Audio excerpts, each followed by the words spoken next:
I was like, what do you want me to do with the elephant, right?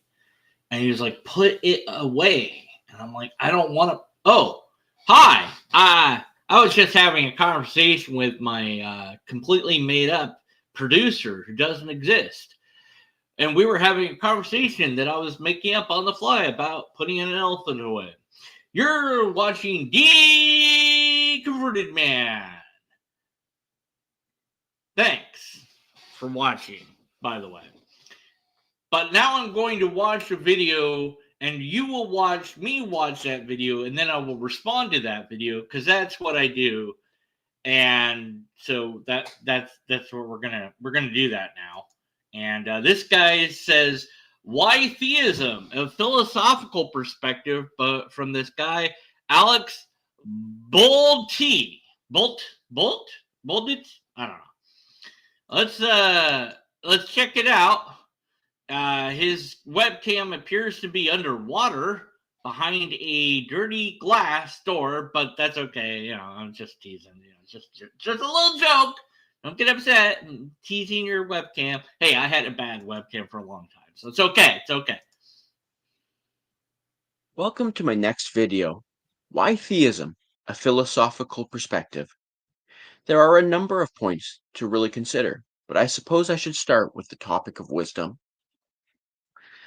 I've heard all sorts of people claiming moral superiority, saying with total confidence that one thing is right to do and another thing is wrong to do.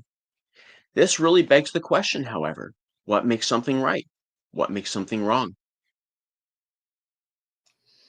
Broadly speaking, ethics outlines the way that you look at the world, and then from those ethics you derive the right and wrong of any given action. So it's dependent upon the ethical system that you select.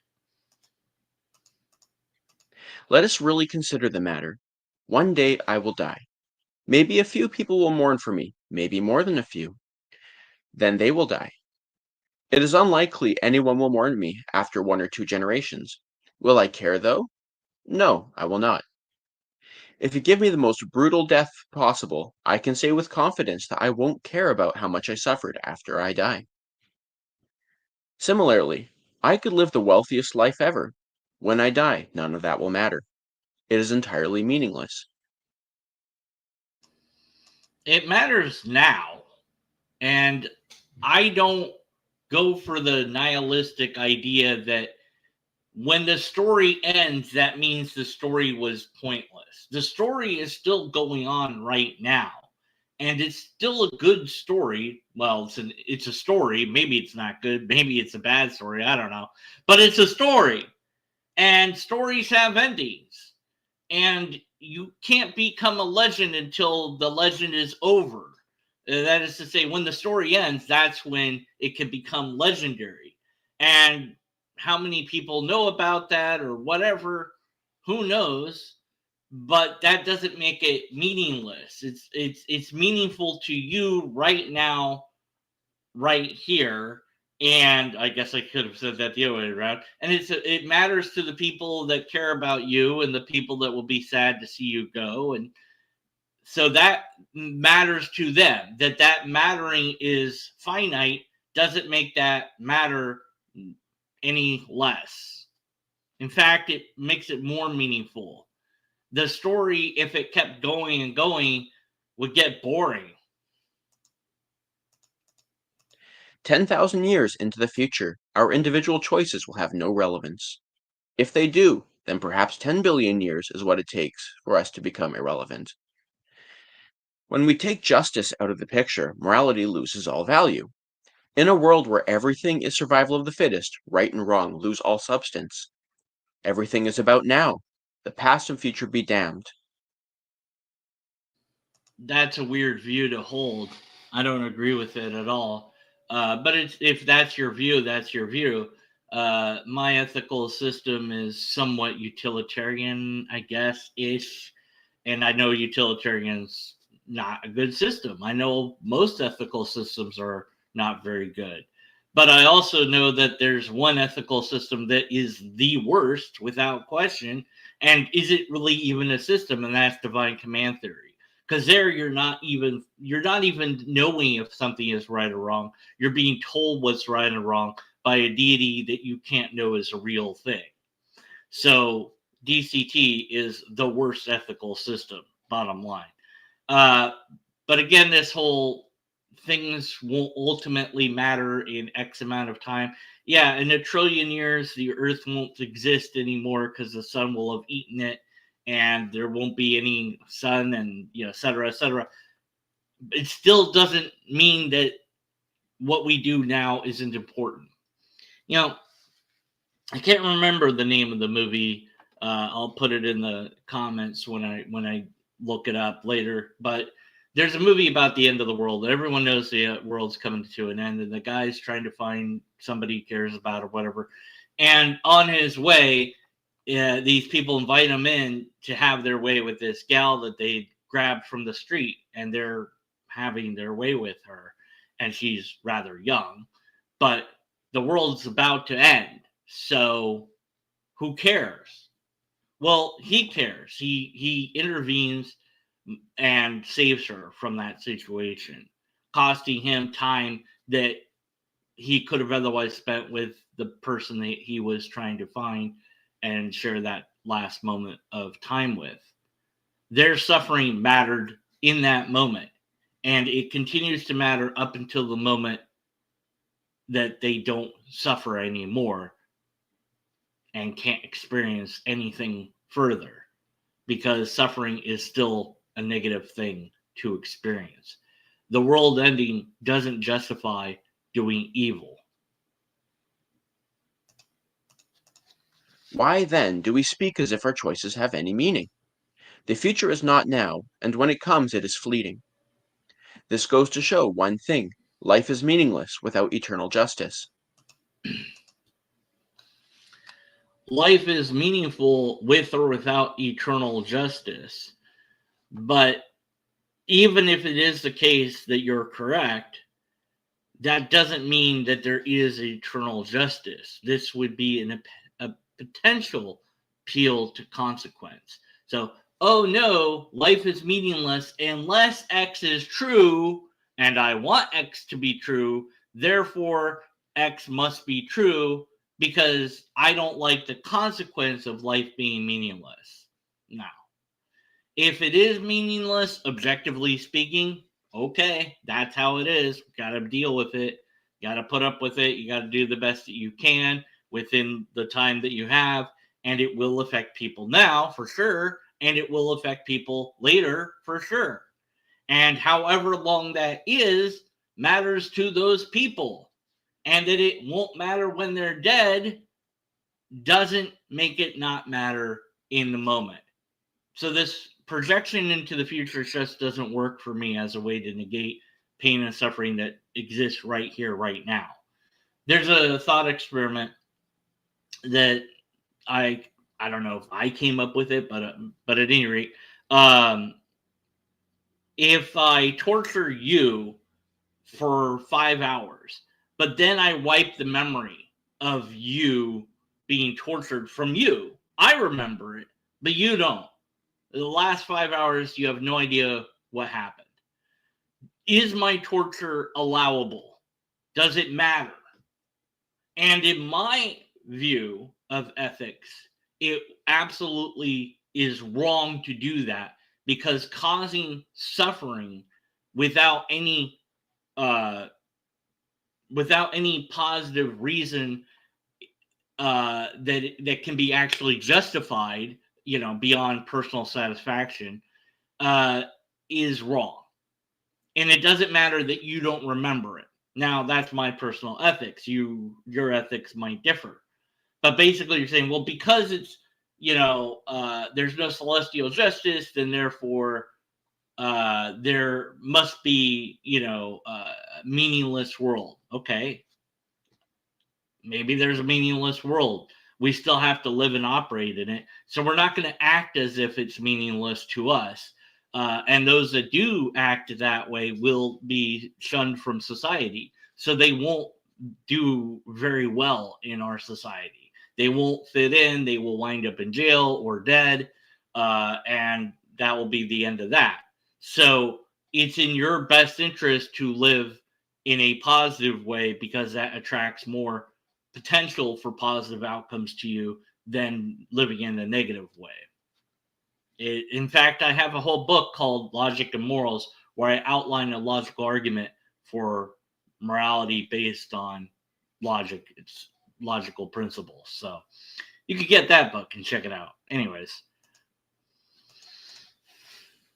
Or perhaps it is more accurate to say that value becomes infinitely irrelevant as time stretches into the future. The inevitable conclusion, therefore, is that life is vanity so long as it is temporary. It isn't worth a breath, a thought. It comes, it goes, and it will all be forgotten. When someone tries to make morality a basis for their decisions, then, what can one do but scratch their head? The belief of a lack of a perfect judgment is foolish in every sense. It merely promotes the idea that our lives are devoid of any meaningful substance. What would perfect judgment look like? Now, I can come up with some ideas of what that might look like. But there's a problem with my idea, and I'll outline it because I like it. It's interesting. So you once upon, I don't know why you have to wait until you're dead, but whatever. Once you're there in this realm, whatever it is, you now suddenly begin to experience other people's lives that you've interacted with. And whatever feelings you gave them, positive or negative, you feel those feelings. And you experience it for the time that they experienced it. So you experience the joy and the hardship that you produced in them. And once all of that is done, because however long that would take, however many different lives you affected, there's still a limited time there. And at the end of that, then what? Because you've received all the good and the bad that you've caused. So now what do we do with you? What more is there to do? Well, now you just exist. Why? What is there to do? What is there to learn? What is there to overcome or achieve? What is the purpose of here and now if there's an infinite reality after this one? Why bother with this one at all? And if there was a God that made that, why not just put us there? Why put us here at all? It is silly. There's nothing I can learn now that I couldn't learn there. There's nothing that I can do now that I can't do there. And my punishment or reward for whatever good or bad I do could be had immediately and instantly in that realm. There's no reason to delay the justice. In fact, in the American judicial system and others, there's this idea of a expectation of a fair and speedy trial so that justice can be done quickly. Unfortunately, that doesn't seem to happen. People wait years for trials sometimes, and that's a bad thing. But the idea is there, and there's some laws about that, and yet we're delaying all of the justice that's waiting for us until the very bitter end.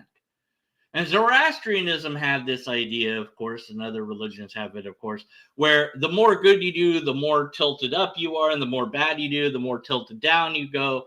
So you want to do good, but are you doing good because you want the reward? Well, then does it count? I mean, if you're doing good to get the good reward, should that be a bad thing or should it be a neutral thing? How do you decide that? Does the outcome matter more than the inner monologue? These are the questions that, well, the perfect justice system would have to be able to address. Now, you can say a perfect justice system, but unless you know what that is and what it looks like, well, then it's meaningless to some degree, isn't it? And the problem I have, by the way, with the outline I gave of, experiencing all the good and the bad that you've produced is, uh, well, your intentions matter to some degree. If you meant to hurt that person, then maybe you should feel that pain. If you didn't mean to hurt that person, then maybe you shouldn't feel that pain, because that's not quite correct. That's not real justice then either, is it? And that's the problem. So, anyways. Our whole lives are built upon the premise of justice. All actions create a reward. Sometimes we don't get the reward we desire, but we act under the hope that we will. In a broader concept, however, this life is devoid of any meaningful pursuit without the trust that there is justice in the end. Whoopsie. I didn't mean to do that. Well, that might be true for you, but it's not true for me and others. People do get away with things here on this planet that are very bad, and I suppose they also do good things that aren't rewarded here on this planet. And you, the person doing that good or bad thing, must live with that until you are gone. And whether you got away with it or not, well, it's hard to say. Like, maybe you blame yourself for it. Maybe you feel bad about it. Maybe not. But if you're not feeling bad about it, it's probably because you're kind of broken in the brain. And that might be your fault. It might not be your fault. So, this gets into the whole, we're now having to question this God that gave us a brain that can be broken in such a way that we're not really responsible for our actions. Had we had a functioning brain, we wouldn't do the bad action. But there's like a little growth in there, or a piece of brain missing, or we hit our head too hard and that screwed it up.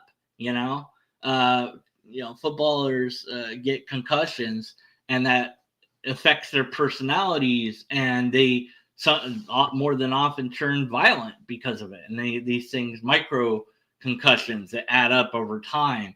And even though it's a known phenomenon, of course, the National Football Association and others absolutely deny that it's a thing. They won't recognize it.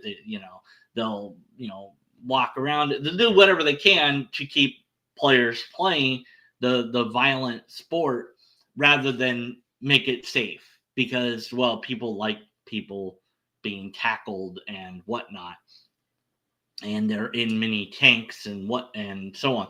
Although the helmets have gotten better, but still, injury can and will occur, and they know that, and they don't warn people. They don't tell people, and so a simple whack on the head can forever alter how I behave. Whereas otherwise I would have behaved kindly because I had been up until that moment. There's no reason to think that I wouldn't keep behaving that way. But this whack to my head makes me now behave negatively the rest of my life. And I'm supposed to be judged cosmically for that? That's not my fault. I didn't want to behave that way. My brain forced me to behave that way. So, and then, of course, we also have to say, well, where's the cosmic justice for the deity that made the cosmic justice? Because you or I, if we see somebody in need of help, I would hope at the very least you would call for help. If not, go and try to assist them yourself, which maybe you don't know how to do that. Maybe it's an unsafe situation, but you would want, I would hope, to do something. And if you see somebody about to do something bad, again, I would hope that you would at least call the police and notify them about this thing that's about to happen. If not, try to stop the person. You see somebody carrying a woman, kicking and screaming. She's tied up, and he's headed towards a weird looking house. And you're just like, well, I'm not going to do anything. Okay, well, you're not a very good person then, I guess. Oh, I don't want to get involved. There's all sorts of excuses we make, but It's like, if you, let's say you know for sure that that house has been abandoned, and that woman is asking for help and you're not doing anything, that's kind of bad. But what would be even worse is, for sure that the woman has been kidnapped. You absolutely know that she is being kidnapped, doesn't want to be kidnapped, and is going to be tortured, and who knows whatever other horrible things are going to happen to her, and that this guy has sinister intentions for her, and you stand back and do absolutely nothing. And you also have the power to do something. You have weapons at your disposal, both lethal and non-lethal. You have ability physically to stop them. You are trained to do so. You have the authority to do so. But you just cross your arms and go, whatever. I guess I have to just watch this play out. Now, you should be held accountable for not helping. You were expected to help. You were supposed to help. But you stood back and did nothing. But I'll make it even worse. You love that woman. And, well, maybe you love the man too. But you certainly love the woman. And you don't want to see her get hurt. And you have the power and ability to stop her from being hurt. But you don't do it. You're a bad person at that point. And you deserve some celestial judgment yourself. So, in this scenario, if there's a God who's sitting back and letting all this bad stuff happen, it too deserves celestial judgment. And if it doesn't get it, then what's the point of its existence? Whoa. Whoops. What happened there? There, okay. Before I even contemplate the evidence, then, I think it is proper to say that it isn't even worth considering the idea of atheism. There is zero meaningful benefit to it. This leads into the next.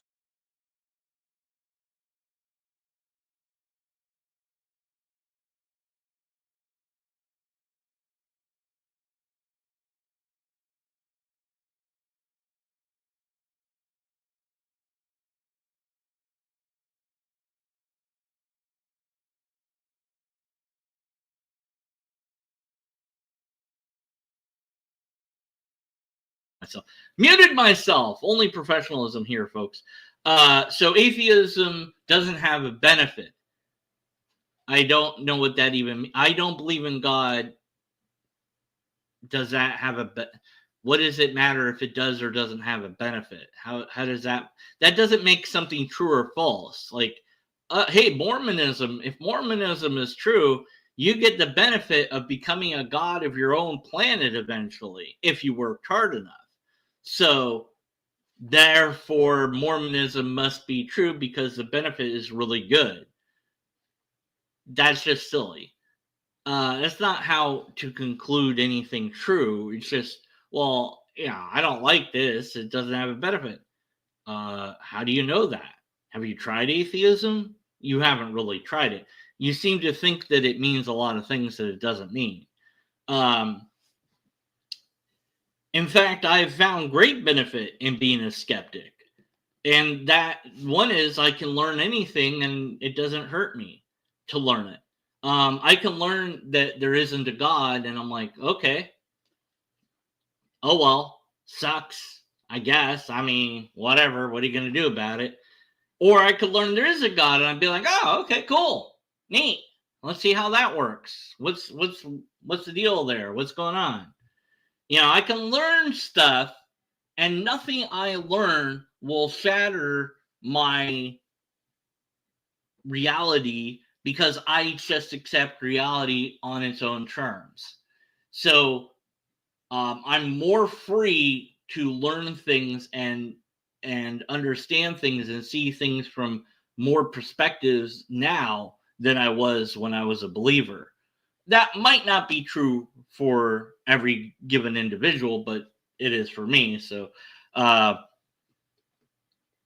if you're looking for a benefit and that's going to be your deciding factor on whether or not something is true or not, well, then I guess lobsterism is absolutely true because there's definitely a benefit in believing in that stuff.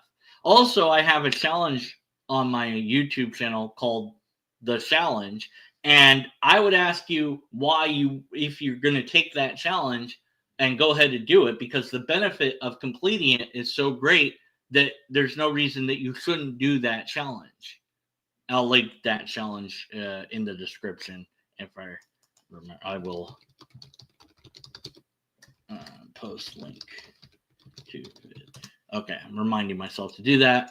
And okay, back to your ramblings. Point. Philosophy is the enemy of atheism.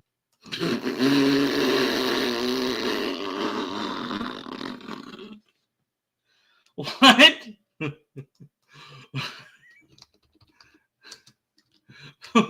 What? The philosophy is a systematic study of fundamental questions about existence, knowledge, values, reasons, and language. I don't know how that could be an enemy of anything at all, ever. Considering things like right and wrong is actively detrimental to our survival. Where No, it's not. Absolutely, it's not. What benefits me is absolutely crucial to my survival. You know, I mean, being selfish to some degree, uh, is absolutely necessary. I have to think about my own food and water and self before I think about others, because they say on the plane, hey, put that mask on you first before you put it on somebody else, because if you pass out, you're doing nobody any good. So you got to worry about yourself first. And so by doing that, I recognize. I mean, you just need to buy my book, Logic and Morals. It maps out this entire argument in there. But at any rate, it does so better than I'm doing now. This is just nothing. You're saying something and you're not giving any actual argument. So it's the enemy of atheism. That is just fantastic. I have to go back and play that again. considering things like right and wrong is actively detrimental to our survival. Oh yeah. Figuring out the right and wrong is detrimental to our survival. What incoherent nonsense is that? No, just determining what's right and wrong allows you to negotiate with other humans. What's like, and that negotiation enables your survival. So that's just silly.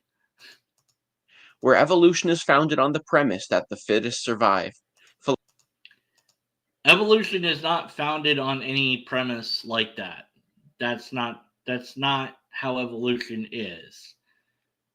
Where are you getting that from? Philosophy wastes time on thoughts that have no benefit for our bloodline. I'm not going to have more children because I ponder my existence. Okay. I don't know that that's necessarily true, but whatever. I'm going to have a stronger lineage if I dominate everyone and keep all the women to myself. Not in today's society. Well, I mean, I guess you could sign up for a religion that allows you to do that, like Mormonism. Well, they're against that now. There's one out there, I'm sure. Islam. Morality be damned. Social structure only protects an individual when everyone is involved. The first Yeah. Okay. person to sacrifice his life for the masses gained no benefit for his sacrifice. No, actually, there's lots of benefit to gain from sacrificing yourself for others. And we can even demonstrate that through algorithms. In fact, there's a channel, and I'm going to have to find that link, link to show,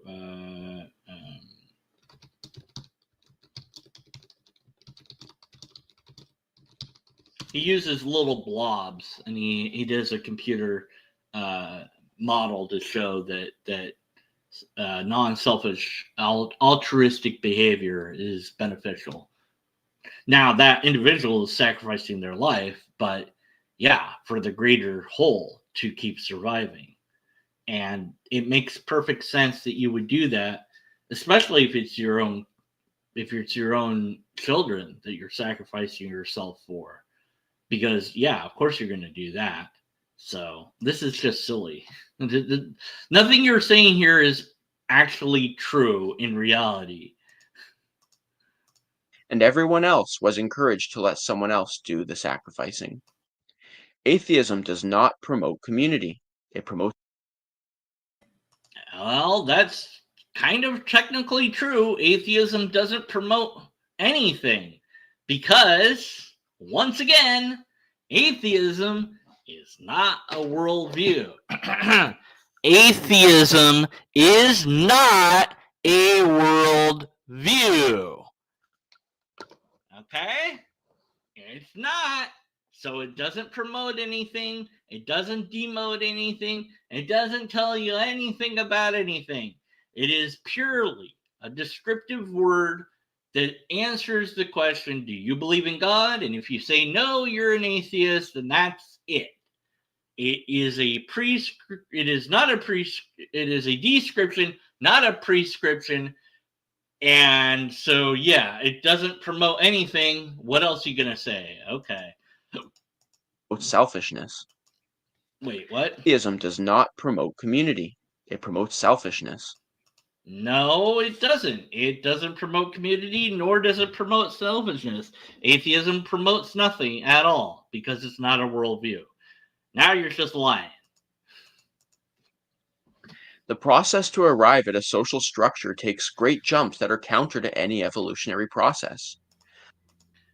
What are you talking about? You don't I guess you don't understand evolution. I'll leave that to somebody that understands evolution to school you on how wrong you are about evolution. So I'm guessing you're one of these anti-evolutionist nitwits. Learn science. That's all I can tell you for that one. To take one step forwards, you must first take two steps back, and everyone else must do it with you. The evidence, then, points to social justice being placed in us as a concept by someone else. Yeah, we learn morals from other people. Social justice is against the process of evolution. It is What? What?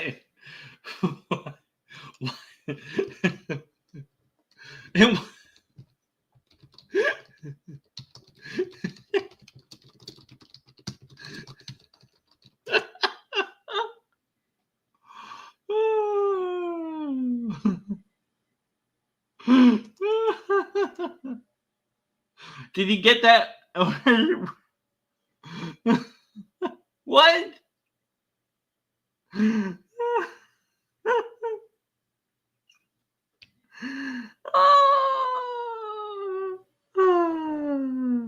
Oh man, I don't. I don't even know what to say to that. It's just hilarious. What? Social justice isn't against the process of evolution at all. We have both biologically evolved and culturally evolved. So justice, the ideas of justice have evolved with us, and the ideas of morals and ethics have evolved with us over time. I guess you're an anti-evolution guy. Not really surprised. A little let down, I guess. I was hoping for something actually meaningful to listen to, but oh well. the product of many detrimental steps. The next thing to consider is this: is there a beginning? If there is no beginning, then it can be said that there is no end. If there was a final form, we would have already reached it. You've been watching too much anime, man. I haven't yet reached my final form. What? What are you talking about? What? Progress is meaningless, then, since infinite history shows us that we can never reach a state of harmony. What? Without a beginning, there can be no progress. We would have reached an infinite time ago. Therefore, we are living in a fake reality. We think we are progressing, but we are not progressing. We're living in a fake reality? What? Huh? What? Whatever we are experiencing has already been experienced infinite times over. Evolution has now been debunked from a certain point of view because we are at an absolute pinnacle already.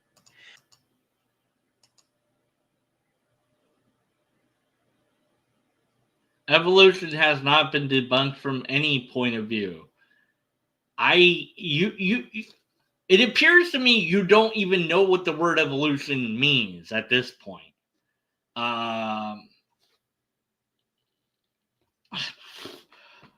Logical fallacies. I am trying to figure out what logical fallacy that would be. Appeal to ignorance, personal incredulity, just lying, outright lie, just fractal error. It's not true. I mean, yeah, it's just what are you? What is this? What are you talking about? And even if you somehow, which you couldn't do because evolution's true, somehow debunked evolution, that doesn't make God real. It doesn't make your ideas true. It's just nonsense. Okay. This is what the concept of infinite brings us. What? We are in a state of now infinitely. The past is fake, the future is fake. Infinite time has already happened, so inevitably we are at the final state. That is, unless we are part of an infinite circle, where progress leads to destruction, leading to rebuilding, leading to destruction, etc. We can never reach a state of harmony, so the inevitable conclusion of progress is a reset. If this is reality, then we have basically debunked our whole existence. The inevitable conclusion of our efforts will be a reset.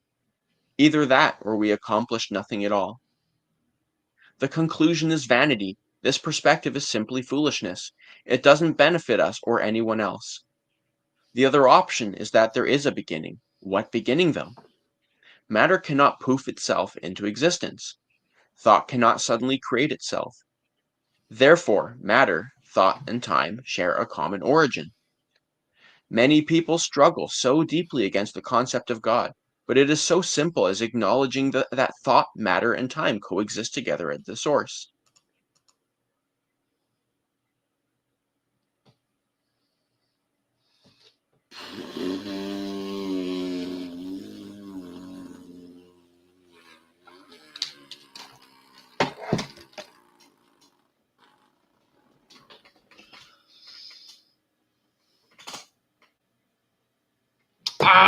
Okay. Well, that's enough internet for the day. Yeah, that's nice. So thought can only arise from brains that are because brains produce an emergent property that allows for thought. All the matter that ever was in the singularity, if that particular model of cosmology is correct, so there never was a nothing. Nothing is a paradox, so it can't be in my view anyways. Nobody thinks anything came from nothing seriously, and you're just saying stuff. You have no valid argument. Well, you've presented no syllogism, and so you can't have a sound argument. The things you have said make little to no sense, or absolutely no sense. Word salad comes to mind. Uh, you haven't explained why theism in a way that is coherent or rational or logical even a little bit. If one must deny biological evolution to get to theism, then I guess I'll never get to theism because biological evolution is absolutely true. And if you don't believe it, that's a you problem, and you need to go get some major education on the matter and learn some science. Maybe read a book that isn't the Bible. Anyways, I don't think that you're going to get better from here. I mean, you've got 3 minutes remaining. I just don't. I don't think that you. Let's just see if you have any syllogisms at all, just in case. I just want to make sure. No, I didn't think you did, and zero citations, of course. Why theism? Because you don't like reality. That seems to be the actual answer for you. You don't like evolution. You think that life is pointless without a cosmic justice. Um, do you actually have cosmic justice in your system, though? And what does that look like? And why saying that it has to be because you think X is true unless Z is or X is true and I don't want X to be true, so it has to be false. This is an appeal to consequence, and that is all you said was that life is supposedly meaningless unless there's cosmic justice. Okay, that doesn't make cosmic justice true. And you could say, well, life is meaningless if there is a cosmic justice. That doesn't make it false. An appeal to consequence doesn't justify your position logically. I don't know that you've done that much philosophy. I think you're familiar with the term philosophy. Maybe you've read a few segments from philosophers, but honestly, I I I just kind of doubt it. I'm not really into the only philosophy I care about anymore is informal logic, but I've heard people that understand philosophy, and you don't sound like them. So you got a lot of learning ahead of you, which is good. You get to learn things. Learning things is good, and I'd encourage you to do so. If you made it to this point in time, uh, uh, Alex, and you're listening to me, and you haven't rage quit, post lobsters exist in my comment section. Although you did say that reality was an illusion, so I'm not really sure if lobsters exist anymore. So I don't know. And if you want to talk to me live about your ideas and explain them to me in a way that maybe makes sense, we can set that up. Email me, deconvertedman1@gmail.com. And so, yeah, we don't have an empirical evidence of anything here or repeatable test of anything here. We didn't have a valid argument. We didn't, and therefore we can't have a sound argument. What we had is gish scallop word salad of stuff that this guy said that he thinks is real and true. But boy, was it entertaining, I guess. I mean, he just baffled me into question marks, and I gave up. I don't know what to say to that amount of nonsense. And for those of you just turning turning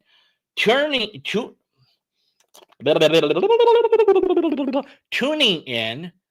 We'll be right back after I fix that blooper. Anyways, you missed the nonsense, so you're going to have to rewind and play the nonsense. You will enjoy it, trust me.